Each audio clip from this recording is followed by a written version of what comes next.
నమస్కారం. ప్రతిధ్వని కార్యక్రమానికి స్వాగతం. కాలం ఓ ఇంద్రజాలం, ఎవరికి ఎప్పటికీ అంతుబట్టని ఓ అద్భుతం. కాలంతో పాటే వెలుగురేఖలు, హాస పరిహాసాలు, విషాద స్మృతులు. అయితే కాలం ఒట్టి కలలమయమే అనేవాళ్ళున్నారు. కాదు కాదు, పెద్ద పెద్ద కళల సాకారానికి నిలువెత్తు సాక్ష్యమనే తత్వవేత్తలు ఉన్నారు. శిశిరం వెంటే వసంతంలా కాలం కొందరికి కనిపిస్తే, ఎక్కాల్సిన రైలు ఓ జీవితకాలం లేట్ అన్నట్టు మరికొందరికి అది మిణుకు మిణుకుమంటుంది. ఆశ నిరాశల ఊగిసలాటే శాశ్వత సత్యమనిపిస్తూ కాలచక్రంలో 2015 గిర్రును తిరిగిపోయింది. సమ్మిళిత ఆర్థిక వృద్ధి వైపే కేంద్రం, తెలుగు రాష్ట్రాలు ఒడివడిగా అడుగులు వేస్తున్నాయి. గోదావరి, కృష్ణానదుల సంగమం, అమరావతి శంకుస్థాపనతో నవ్యాంధ్ర కొత్తదారి చూపితే, మిషన్ కాకతీయను తెలంగాణ ప్రతిష్టాత్మకంగా కొనసాగిస్తుంది. ఈ నేపథ్యంలో 2016ను స్వాగతిస్తూ భారత రాజకీయ, ఆర్థిక, సామాజిక అంశాలను అవలోకిస్తూ ప్రతిధ్వని ప్రత్యేక చర్చను చేపట్టింది.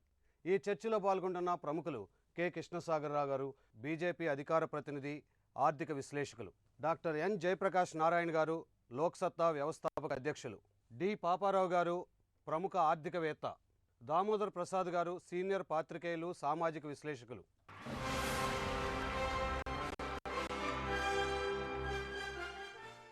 ఎందులోంచి ఎప్పుడు ఎలాగ పుట్టింది కాలం? ఎవరి వల్ల ఎవరి కోసం జరిగింది ఈ ఇంద్రజాలం? ఏది దాని తల్లివేరు? ఎలా మూసుకుంటుంది పెద్ద నోరు? ఏమిటి దీని భాష? ఏమిటి దీని శబ్ద సముద్ర ఘోష? ఏమిటి కాలం? ఏమిటి దాని పరిభాషిక పదజాలం? ఆరుద్ర. జయప్రకాష్ నారాయణ గారు, కొత్త సంవత్సరంలో మరికొన్ని గంటల్లో అడుగుపెట్టబోతున్నాం. 2015వ సంవత్సరంలో జరిగినటువంటి కేంద్ర రాష్ట్ర రాజకీయాల్ని మీరు ఎలా విశ్లేషిస్తున్నారు? ఒక అరుదైన అవకాశం మనకి వచ్చింది ఈ దేశంలో కానీ, రెండు రాష్ట్రాల్లో కానీ. రాష్ట్ర విభజన నేపథ్యంలో గతాన్ని సమీక్షించుకుని, దానిలో మంచి చెడు బేరీజు వేసుకుని భవిష్యత్తుకు మార్గం ఏర్పరచుకోవటం మన రెండు తెలుగు రాష్ట్రాల్లో. అలాగే జాతీయ స్థాయిలో మందకొడిగా ఉండి స్తబ్దంగా ఉన్నటువంటి ప్రభుత్వం, మరి అచేతనంగా ఉన్న ప్రభుత్వం పోయి ఆ స్థానంలో ఏకపార్టీ మెజారిటీతో, బలమైన నాయకత్వంతో, ఓ దృఢమైన సంకల్పంతో వచ్చిందనుకున్నటువంటి ప్రభుత్వం జాతీయ స్థాయిలో ఉన్నది. ఇవన్నీ చూస్తే నాకు 2015 ఏమనిపిస్తుందంటే, ఒక గొప్ప అవకాశాన్ని అక్కడ ఇక్కడ కూడా జారవిడుచుకుంటున్నామని చెప్పని. రాబోయే సంవత్సరంలో ఎటువంటి చర్యలు తీసుకుంటే కేంద్రం కానీ, రాష్ట్రాలు కానీ ప్రగతి పదంలో పయనించే అవకాశం ఉందంటారు? ఒకటి, ప్రాధాన్యాలు ఏమిటి?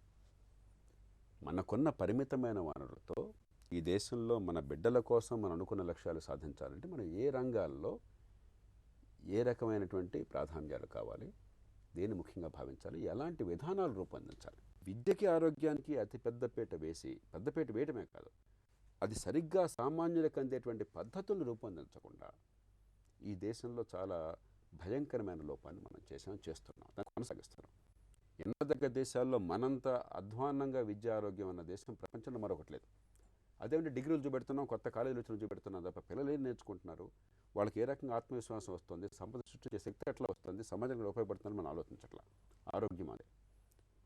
కాబట్టి ప్రాధాన్యాలు, విధానాలు అదే విద్యుత్తుకు వర్తిస్తుంది, అదే మంచినీటికి వర్తిస్తుంది, ఇతర రంగాలకు వర్తిస్తుంది. కొద్దిగా అక్కడక్కడ చిన్న చిన్న జరుగుతున్నాయి. కానీ మౌలికంగా ఎంత పెద్ద సమస్య ఉంది, ఎంత వెనుకబాటుతనం ఉంది ఈ రంగాల్లో, దాన్ని అధిగమించాలని చెప్పంటే వేగంగా ఏ రకంగా మార్పులు తేవాలన్న విషయంలో ఈ దేశంలో ఏ పార్టీ అధికారంలో ఉన్నా, ఏ ప్రభుత్వం ఉన్నా, వ్యక్తులు కొందరు మంచివాళ్ళు, సమర్థుడు, నిజాయితీపరులు ఉన్నా కూడా ఒక వ్యవస్థగా మన లోపం భయంకరమైనది, మార్చడం సులభం. కృష్ణసాగర్ గారు, ప్రధాని మోదీ దాదాపు 25 దేశాలను పర్యటించి రికార్డు స్థాయిలో దౌత్య సంబంధాలు నెలకొల్పుతున్నారు.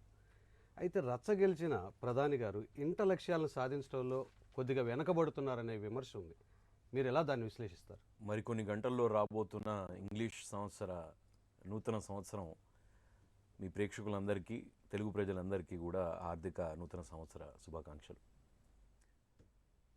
ఇంకొక 5 నెలల్లో 2 సంవత్సరాల పరిపాలన భారతీయ జనతా పార్టీ నాయకత్వంలో ఉన్న ఎన్డీఏ గవర్నమెంట్ కంప్లీట్ చేస్తుంది.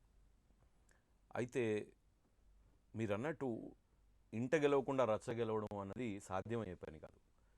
రాజ్యాంగబద్ధంగా జరిగిన ఎన్నికల ప్రక్రియలో ఇంట గెలిచాం. అదీగాక ఒంటరిగా భారతీయ జనతా పార్టీకే సింపుల్ మెజారిటీ వస్తూ ఎన్డీఏకి చాలా పెద్ద మెజారిటీతో ఈరోజు భారత ప్రభుత్వాన్ని భారతీయ జనతా పార్టీ నాయకత్వంలో ఎన్డీఏ నడిపిస్తాం. కాబట్టి రాజ్యాంగ ప్రక్రియలో ఎన్నికలే గెలవడం, సో ఇంటే గెలిచాం. కానీ రాజ్యాంగబద్ధమైన హక్కులు, బాధ్యతల్ని విస్మరిస్తూ చట్టసభలు ఎందుకున్నాయి అనే విధంగా ప్రశ్న ఉత్పన్నమయ్యే విధంగా కాంగ్రెస్ చేస్తూ ఉన్న అంటే నిర్వీర్యం, చట్టసభలను నిర్వీర్యం చేసే ప్రక్రియ ఏదైతే ఉన్నదో, ఒక అబ్స్ట్రక్షనిస్ట్ ఐడియాలజీని కొత్తగా వాళ్ళు ప్రవేశపెడతా ఉన్నారు భారతదేశంలో. అది చాలా దురదృష్టకరమైన పరిస్థితి. ఇంతకు ముందు దాకా మనం ఓన్లీ అసెంబ్లీలలో చూసాం ఇట్లాంటి తంతు. కానీ పార్లమెంట్లో ఎంత అగౌరవంగా పార్లమెంటరీ వ్యవస్థనే నిర్జీవం చేసే పరిస్థితి నడుస్తూ ఉన్నది. రాజ్యసభ అన్ఎలెక్టెడ్ రిప్రజెంటేటివ్స్, వాళ్ళు ఎలెక్టెడ్ అయినా కూడా అది రిప్రజెంటేటివ్స్ ఎలెక్ట్ చేసేది, కొంతమందిని నామినేట్ చేసేది.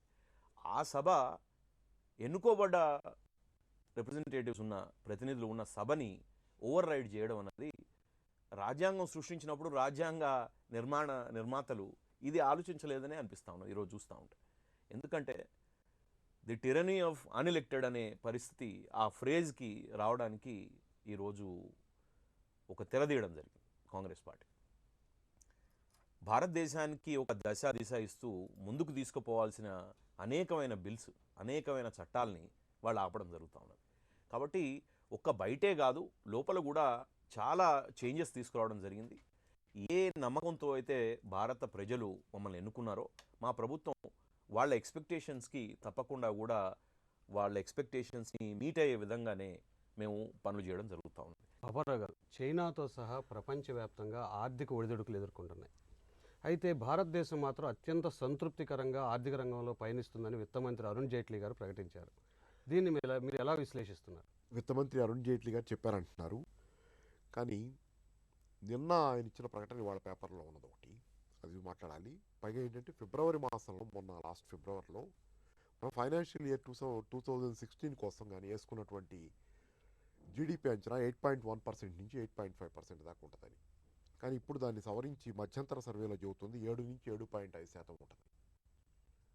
అంటే మనం రోజువారీ సవరించుకుంటున్నాం. చివరికి అంతా వచ్చిన తర్వాత పరిస్థితి ఒక పాయింట్కి చేరిన తర్వాత ఏ రోజైతే ఫైనల్ క్యాలిక్యులేషన్ వేయాల్సి వస్తుందో ఆ రోజు ఏదో కొత్త లెక్క చెబుతారు. అది మాత్రమే నికరమైంది. ఈ మధ్యలో చెప్పేవన్నీ ఏంటంటే తాత్కాలికంగా ప్రజల్ని మభ్యపెట్టే నెంబర్లు చెప్పి మేము వాళ్ళకంటే ఎక్కువ ఉన్నాం, వీళ్ళకంటే ఎక్కువ ఉన్నాం, అందరికంటే బాగున్నాం, ఇది నడుస్తుంది కదా. కాబట్టి ఏంటంటే కొంతమందిని కొంతకాలం మోసం చేయగలం, అందరినీ ఎల్లకాలం మోసం చేయలేరని. అందుకని ఏంటంటే ఇది ఒకటి. తర్వాత ఇవాళ విత్తమంత్రి గారు మీరు చెప్పిన జైట్లీ గారు ఏమన్నారు, ఒకటి 2 సవాళ్ళు ఉన్నాయి ప్రధానంగా మన ఆర్థిక వ్యవస్థకు అన్నారు. ఒకటి ఏంటంటే అంతర్జాతీయ ఆర్థిక రంగం నీరసంగా ఉండటం, రెండోది వ్యవసాయ రంగం అని. కరెక్ట్, ఈ 2 చెప్పారు. చెప్పిన తర్వాత అంతర్జాతీయ ఆర్థిక రంగం నీరసంగా ఉంటే ఏ సమస్య వచ్చింది మనకంటే ప్రధానంగా ఒకటి పెట్టుబడులు, రెండోది ఏంటంటే పెట్టుబడులు ఏ విషయంలో మనం కోరుకుంటున్నటువంటి మేక్ ఇన్ ఇండియాలో కూడా పెట్టుబడుల విషయం మనకి అంచనా ఉంది. మేక్ ఇన్ ఇండియా విజయవంతం అవుద్దని సంవత్సరం కాలం ఆడంబరంగా ప్రకటించిన తర్వాత ఈరోజు అంతర్జాతీయంగా సవాళ్ళు ఉన్నాయి. ఎప్పుడు మొదటి నుంచి చాలామందిని చూస్తూనే ఉన్నాం.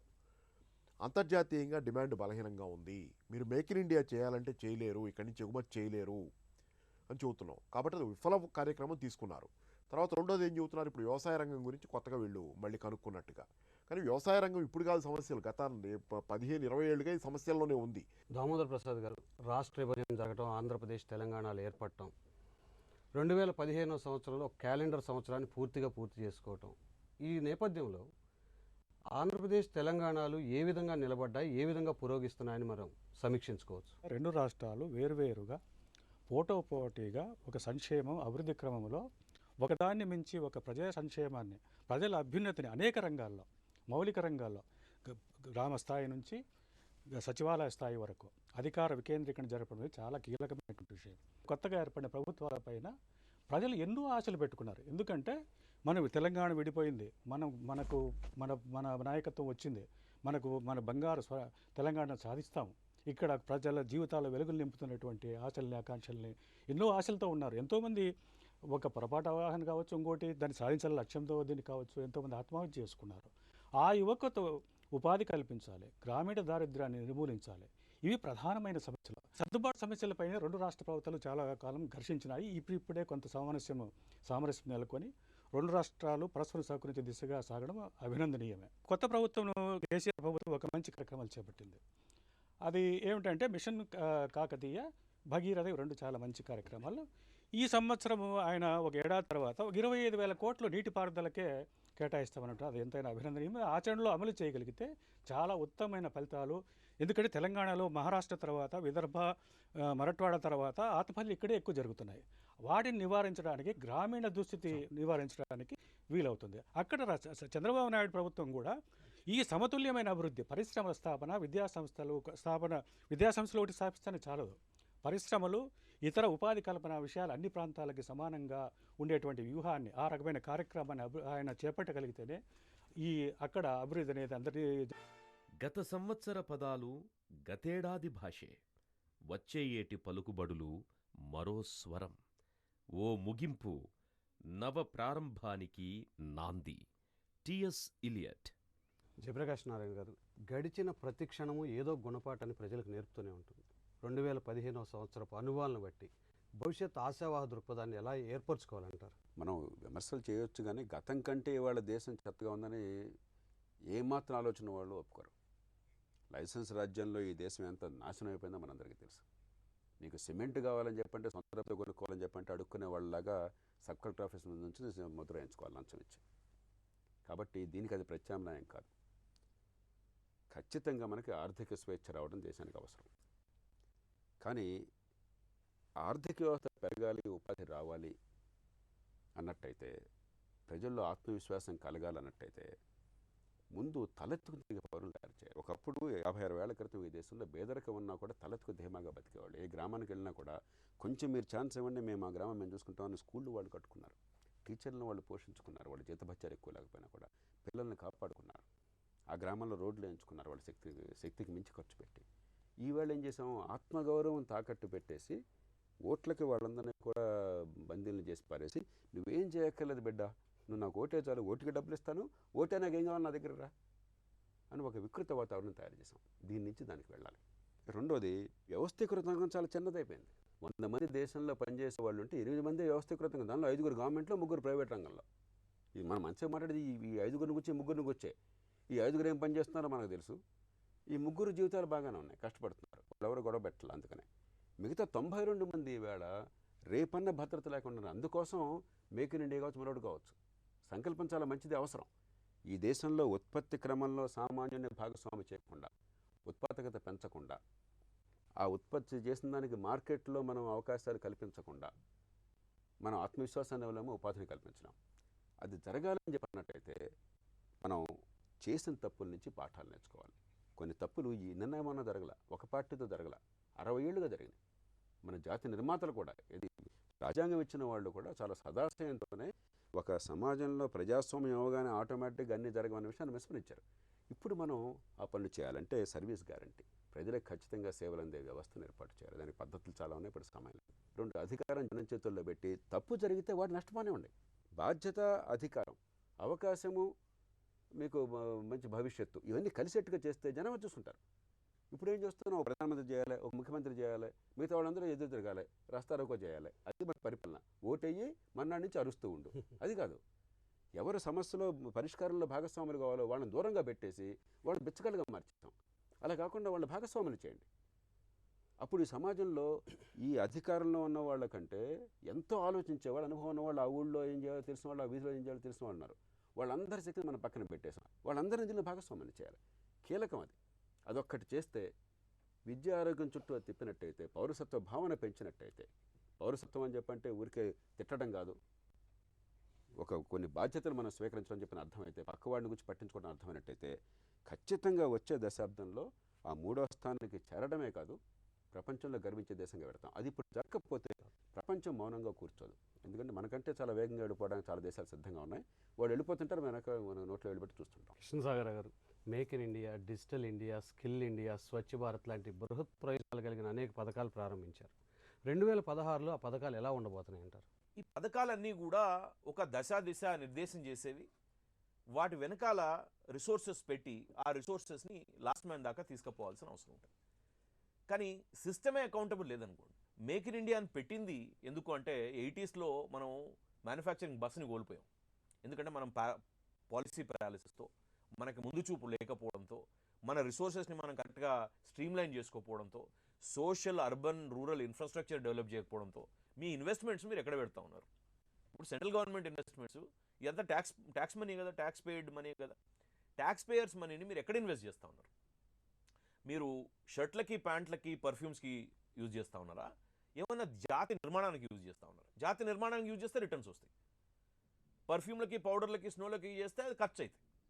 సో సబ్సిడీస్ ఎక్కువ చేసేసి రాజకీయం కోసం, సబ్సిడీస్ వద్దని మేము అంటలే, కానీ సబ్సిడీలు కూడా ప్రిలిఫరేట్ చేసేసి, సబ్సిడీలు కూడా లీక్ చేసేసి, మధ్యలో దళారులు అందరూ సబ్సిడీలను తింటూ అసలు వాళ్ళకి ఏది ముట్టకుండా చేసి, రాజీవ్ గాంధీ గారు కూడా చెప్పారు, రూపాయి ఢిల్లీలో స్టార్ట్ అయితే 5 పైసలు 10 పైసలు 15 పైసలు 15 పైసలు రీచ్ అవుతుంది. మరి అంత అధ్వానమైన స్థితి ఈరోజు కూడా నడుస్తూ ఉంటే, ఎంత మంచి ప్రభుత్వాన్ని మనం ఎన్నుకున్నా కూడా సిస్టమ్ని మనం క్లియర్ చేసుకోకపోతే, జాతి విలువలను మనం పెంపొందించకపోతే, ఏ దేశమైనా, ఇప్పుడు శ్రీలంకలో శ్రీలంక జాతీయ విలువలు ఉంటాయి. ఆ ఒక సామాన్యుడిని తీసుకున్నా కూడా ఆ విలువల్ని బట్టి ఆ దేశాన్ని, ఆ మనిషిని గుర్తించవచ్చు. అమెరికాలో తీసుకుంటే స్వేచ్ఛ కానివ్వండి, స్ట్రైట్గా మాట్లాడడం కానివ్వండి, వాళ్ళ బిజినెస్ వాళ్ళు చూసుకోవడం కానివ్వండి, కొంచెం ఆరోగెన్స్ అనిపించిన సెల్ఫ్ రెస్పెక్ట్ ఎక్కువ ఉండడం కానివ్వండి, ఇవన్నీ వాళ్ళ విలువలు. హానెస్ట్గా ఉండడం కానివ్వండి, అబద్ధాలు చెప్పకపోవడం కానివ్వండి. కానీ మన విలువలు ఏంది అనే ప్రశ్న ఉత్పన్నమవుతుంది. అందుకనే జాతిని దిశ నిర్దేశించాల్సిన జాతీయ నాయకులు ఒక గవర్నెన్సే కాదు, ఈ జాతిని బిల్డ్ చేయాల్సిన అవసరం, నేషన్ బిల్డింగ్ని ముందుకు తీసుకుపోవాల్సిన అవసరం. ఆప్టిమిస్ట్గా నేను అనేది ఏంటంటే, భారతదేశం ఈరోజు చూస్తే ప్రపంచవ్యాప్తంగా అందరికంటే శాంతియుతంగా, అందరికంటే అభ్యున్నత ధ్యేయాలతో ముందుకు పోతున్న ఒక యంగ్ నేషన్గా మనం ఒకరే ఉన్నాం ప్రపంచం మొత్తంలో. ఇప్పుడైతే ఆర్థికంగా కూడా మనం అంత అన్సెటిల్డ్గా లేము. మనకు internal demand, domestic robust economy ఉన్నది. మనం పెద్దగా బయట గురించి ఆలోచించాల్సిన అవసరం లేదు. ఈ జాతీయ విలువలను మనం కరెక్ట్ చేసుకుంటే everything will be corrected automatically అన్నది నేను గట్టిగా నమ్ముతున్నా. భారతీయ జనతా పార్టీ కూడా ఎప్పుడైనా మాట్లాడితే అది హైందవ విలువల గురించి కాదు, జాతీయ విలువలు.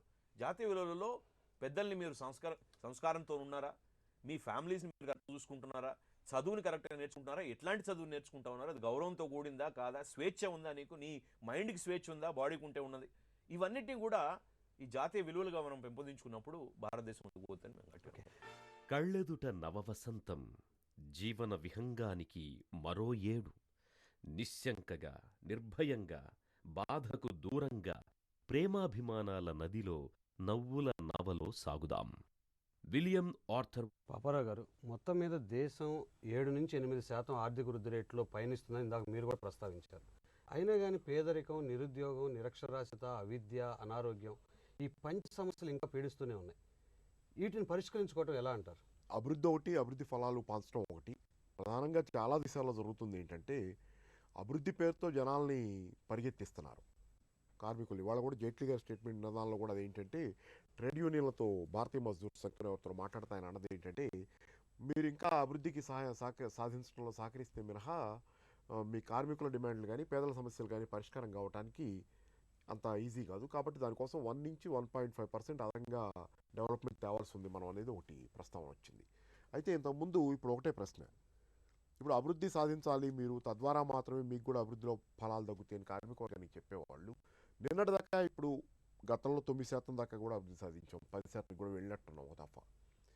అయితే అప్పుడు కార్మికులకు దక్కింది ఏంటి, అప్పుడు జనసామాన్యానికి దక్కింది ఏంటి? పాత డేటాలు మొత్తం మీరు చూడండి. ఇన్ని సంవత్సరాల కాలంలో, ఈ దశాబ్దం 2 దశాబ్దాల కాలంలో కార్మికుల వేతనాలు ఎంత పెరిగినాయి? దేశంలో బిలియనీర్లు పెరుగుతా సామాన్య జనం ఆదాయాలు మాత్రం ఎందుకు పెరగటల్లా, వేతనాలు ఎందుకు పెరగటల్లా? స్తంభించిపోయినటువంటి పరిస్థితి, స్టాగ్నేషన్ ఎందుకు ఉంది వేతనాల విషయంలో? పరిష్కార మార్గాలు ఏమంటారు అసలు? పరిష్కార మార్గం నేను ఒకటే చెబుతాను. ఇప్పుడు నేను ఇది నీడ్ ఫర్ పవర్ అనే విషయంలో గతంలో మెకలాండ్ ఆయన ఒక సిద్ధాంతం చెప్పాడు. భారతదేశంలో మోటివేషన్స్ ఏంటనేది ప్రపంచమంతా ఆయన స్టడీ చేస్తా, ఇక్కడికి వచ్చి స్టడీ చేస్తే ఇండియాలో ఆయన చెప్పింది ఏంటంటే, భారతీయులకు నీడ్ ఫర్ పవర్ ఎక్కువ అన్నాడు. నీడ్ ఫర్ అచీవ్మెంట్ కంటే నీడ్ ఫర్ పవర్ ఎక్కువ భారతీయులకు అని చెప్పాడు. ఈ జబ్బు ఎక్కడుందో మనం వెతుక్కోవాలి. అయితే తర్వాత ఇంకోటి చెబుతాను. నేను మొన్నే చైనా వెళ్ళి వచ్చాను, మీకు చెప్పింది. చైనాలో నేను ఈ పత్రిక ఒకటి చిన్నది, లోకల్ పత్రిక లాంటిది, షాంఘై డైలీ అనేది ఒక రకంగా ఒక ప్రావిన్స్, ఒక ప్రాంతానికి సంబంధించిన పత్రిక. దానిలో మొత్తం న్యూస్లు నేను చూసిన తర్వాత నాకు ప్రధానంగా కాదు, మొత్తం న్యూస్ మీకు కనపడేది ఏంటంటే, ఒకటి ఎకానమీ, దానికి సంబంధించిన వార్తలు ప్రజలకు అందించారు. రెండోది క్వాలిటీ ఆఫ్ లైఫ్, అక్కడ జీవన ప్రమాణాలు, జీవన నాణ్యత ఎలా ఉండాలనే దానికి సంబంధించింది. మూడోది safety of the people, safety security of the పీపుల్కి సంబంధించిన వార్తలు దానిలో ఉన్నాయి. ఇంతకు మించి ఒక్కటి కూడా సెన్సేషనల్ వార్త లేదు. మీరు పవర్ పాలిటిక్స్ కేంద్రంగా ఉన్న వాతావరణంలో దానిలో సెన్సేషన్ ఉంటుంది, రకరకాలైనటువంటి అన్ని వికృతమైనటువంటి అన్నీ వస్తాయి. కాబట్టి ప్రధానంగా అందుకే భారతదేశంలో చాలామంది, నేను ఎన్ఆర్ఐలంతా పక్కాగా మంచి కోసమే విదేశాలకు పోతున్నారు, వాళ్ళు ఎవరికి డబ్బులు అక్కర్లేదు, డబ్బుల కోసం పోయేవాళ్ళు పోతారు. కానీ చాలామంది భారతదేశం నుంచి విదేశాలకు పోతుంది ఎందుకంటే ఎన్ఆర్ఐలుగా వాళ్ళు ఇక్కడ ఈ నీడ్ ఫర్ పవర్ వాతావరణంలో వాళ్ళకి ఏమైనా నీడ్ ఫర్ అచీవ్మెంట్ ఏదైనా సాధించాలి జీవితంలో, సమాజానికి ఇవ్వాలనేది ఉంటే దాన్ని ఇక్కడ పరిపూర్తి చేసుకోలేక వాళ్ళు పారిపోతున్నారు కొంతమంది అయినా కనీసం. ఇది పరిస్థితి. కాబట్టి ఏంటంటే దీన్ని అడ్రస్ చేయకుండా ఇక్కడ భారతదేశంలో ఇంత రుగ్మత ఎందుకుంది? ఇద్దరుంటే 3 పార్టీలు ఎందుకుంటున్నాయి? ఇద్దరు మనుషులు ఉంటే 3 పార్టీలు ఎందుకుంటున్నాయి? ఎందుకు ఈ విధంగా వీళ్ళు కొట్టుకుంటున్నారు? నేను చూస్తున్నా అన్ని పార్టీల్లో అలాగే ఉంది. చీలికలు, పేలికలు, ముఠాలు. ఖచ్చితంగా ఏంటంటే దీని సమ్ బేసిక్ ప్రాబ్లం, అది ఆలోచించాల్సిన విషయంగా ఉంది. దామోదర్ ప్రసాద్ గారు, మొన్న చెన్నైలో వరదల బీభత్సం చూసాం, తెలంగాణలో అనావృష్టి చూస్తున్నాం. ఈ అతివృష్టి, అనావృష్టి ఇలాంటి సమస్యలు చాలా తరచుగా వస్తున్నాయి. ఇటువంటి నేపథ్యంలో విపత్తు నిర్వహణ పట్ల కేంద్ర రాష్ట్ర ప్రభుత్వాలు ఎలా ప్రతిస్పందించాలంట? విపత్తు నిర్వహణ అని చెప్తూనే ఉన్నారు కదా, ఎన్నో బలగాలను నిధులు ఏర్పాటు చేసిన కేంద్రము చెప్తుంది, రాష్ట్రాలు చెప్తుంది. అయితే ఇన్నేళ్లుగా ఈ రాజకీయ వ్యవస్థలు చేసినటువంటి నిర్వాహకం ఏమిటంటే పర్యావరణ విధ్వంసం. చెన్నై విపత్తుకు పర్యావరణ విధ్వంసమే ప్రధాన కారణం. అక్కడ మురుగునీటి పారుదల అనేది 30% మించి లేదు. విస్తరణ నదీ గర్భాల్లో జరిగింది. కూవం నదిలో కావచ్చు, అడయార్ నదిలో కావచ్చు, లేదా బకింగ్హామ్ గాలు గట్ల వెంబడే మొత్తంగా ఈ అనధికారికమైనటువంటి నిర్మాణాలని రాజకీయ ఓటు బ్యాంకులుగా మలుచుకొని ఆ రకంగా పేదలకు వసతి ఎక్కడైతే కల్పించాల్సిన భద్రమైన వ్యవస్థ కల్పించకుండా ఆ గట్లలో ఈ విపత్తులకు గురయ్యే విధంగా ఈ ఒడికిపోయేటువంటి ఒక దుస్థితికి అక్కడ కల్పించారు. అందువలనే ఈ నదీ గర్భాలని, చెన్నై విమానాశ్రయాన్ని అడయార్ నదీ గర్భంలో నిర్మించినారంటేనే కేంద్ర రాష్ట్ర ప్రభుత్వాలు ఎంత నిర్లక్ష్యంగా వ్యవహరిస్తున్నాయో మనకు అర్థమవుతుంది. అందువల్ల అది కాకుండా ఇవన్నీ కలగలిసి అక్కడ అక్రమ నిర్మాణాలని చేపట్టడం వల్ల ఇప్పుడు మహాబలిపురం, విల్లాచరి ఆ ప్రాంతాల్లో విపరీతంగా ఈ ఐటీ కారిడార్ విస్తరణ, అక్కడ ప్రభుత్వ భూములన్నీ చెరువుల్ని దురాక్రమణ చేసి అక్రమాలకు అవినీతితో వాటికి అనుమతులు ఇచ్చేసి ఈ పర్యావరణ పరిరక్షణ అనేది విధ్వంసం చేయడం వల్ల దాదాపు 350 చెరువులు, కుంటలు అని విధ్వంసం చేయడం వల్లనే నది సముద్రంలో కలిసేటువంటి నీరు ఎక్కడికి పోవాలో తెలియక అవన్నీ ఆ ప్రాంతాన్ని ముంచేసినాయి. అక్కడ ఉన్నటువంటి ఆ ఉప్పు కయ్యలను మిగతా వాటిని కూడా వీళ్ళు కబ్జా చేసి పారేశారు. ఈ రకమైన ఈ తారామండి నుంచి మిగతా ప్రాంతాల్లో కూడా అదే జరిగింది. ఇప్పుడు బీజేపీ ప్రభుత్వం, కేంద్రంలో ఉన్నటువంటి ప్రభుత్వం ఆకర్షణీయ నగరాలు అనేటువంటి ఒక మంచి నినాదాన్ని తీసుకుంది, మంచిదే. కానీ దాంట్లో పర్యావరణ పరిరక్షణ అనేది, తర్వాత మురుగునీటి పారుదల, తాగునీటి పారుదల, పార్కులు, మిగతా ప్రజల మనోవికాసానికి తోడ్పడేటువంటి అన్ని గ్రంథాలయాలు, ఇతర ఏ అవసరాలు ఉన్నాయో వాటిని అవసరాలు తీర్చే విధంగా ఆ నగరాలని తీర్చిదిద్దితేనే అవి జనానికి, మనోవికాసానికి, మానవ వికాసానికి తోడ్పడతాయి. ఇంతకుముందు మన జయప్రకాష్ నారాయణ గారు చెప్పినట్లు మనం ఏం చేస్తున్నాం, మనం ఏ విలువలు కట్టుబడి ఉన్నాం, మన భారతీయ ఏ విలువైనా సరే, ఆధునిక విలువలు కావచ్చు, మన అవసరాలకు మించి ఇన్ని జీతాలు ఇస్తున్నాం, మన ఉపాధ్యాయులు సరిగా పాఠాలు చెప్పగలుగుతున్నామా, మన ఉద్యోగస్తులు ప్రభుత్వ ఉద్యోగులుగా ఉన్నాం, ప్రజల పట్ల మన బాధ్యతగా వహించి వాళ్ళకి సేవలు అందించగలుగుతున్నామా, మన నిజాయితీగా వహించగలుగుతున్నటువంటి ప్రతి ఒక్కరు రాజకీయ వ్యవస్థతో సహా, కాంట్రాక్టులతో సహా ఈ రకమైన ప్రభుత్వ యంత్రాంగం కూడా ఒక నిజాయితీతో కూడిన ఆత్మవిమర్శ చేసుకొని మన విలువల్ని పరిరక్షిస్తూ మన సమాజాన్ని, జనాన్ని కాపాడుతూ వాళ్ళ ఉన్నతికి తోడ్పడాలనేటువంటి ఒక కృతనిశ్చయంతో సాగితే కానీ అభివృద్ధి అనేది సాధ్యం కాదనేది సుస్పష్టం. ఎన్నో మెరుపులు, మరెన్నో మరకలతో 2015 కాలం ఒడిలో కరిగిపోయింది. గుణపాఠాలు నేర్పింది, కొత్త ఆలోచనలు నింపింది. మనమంతా ఆశలు, ఆనందంతో సరికొత్త ఏడాదిలోకి అడుగు పెడదాం. ఒక జాతిగా ప్రగతి, ఆశామయ భవిష్యత్తు వైపు చూపులు సారిద్దాం. ఇది నేటి ప్రతిధ్వని. నమస్కారం.